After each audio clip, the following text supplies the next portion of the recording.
Pagtawag ni Paulo ng babe kay Kim sa stage, pinagkaguluhan ng mga netizens. I've seen a lot of change, been through a lot of pain. Some things are not the same as they were a year ago, but all will be okay. I move on each and every day.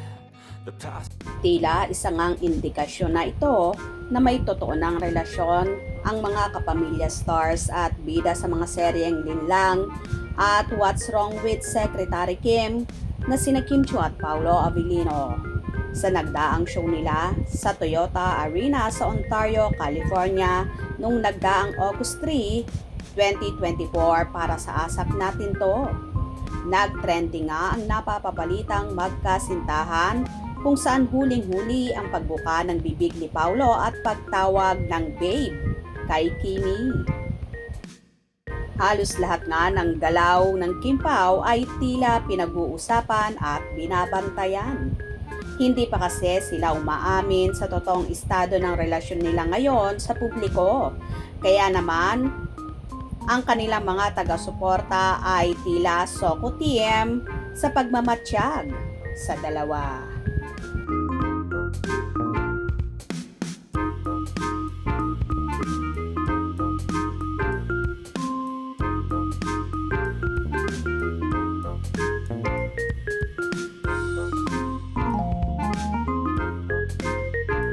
Oh, kita nyo ba yun guys?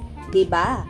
Babe talaga ang tawag ni Paulo kay Kim na huling-huli sa bibig ng aktor.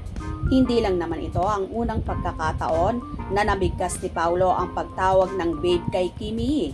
Kahit nga nung nagkaroon sila ng show sa Dubai, ay naibulalas din ni Paulo ang salitang babe kay Chinita Princess, kahit naka-face mask pa ang aktor ng oras na yon.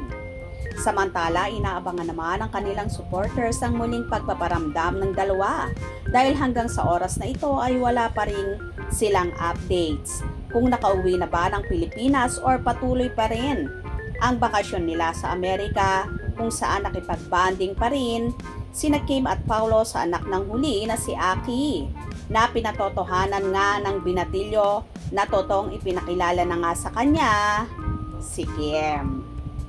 Pinatotohanan nga ito ng isang fanay kung saan nag-post ng conversation ni Aki at sinabing, "Oh yeah, Dad, introduce Tita Kim." So, totoo ngang ipinakilala na ng personal si Kimi kay Aki. Tila sa kasalukuyang ito ay ini-enjoy ng Kim Pao ang bonding moment nila together.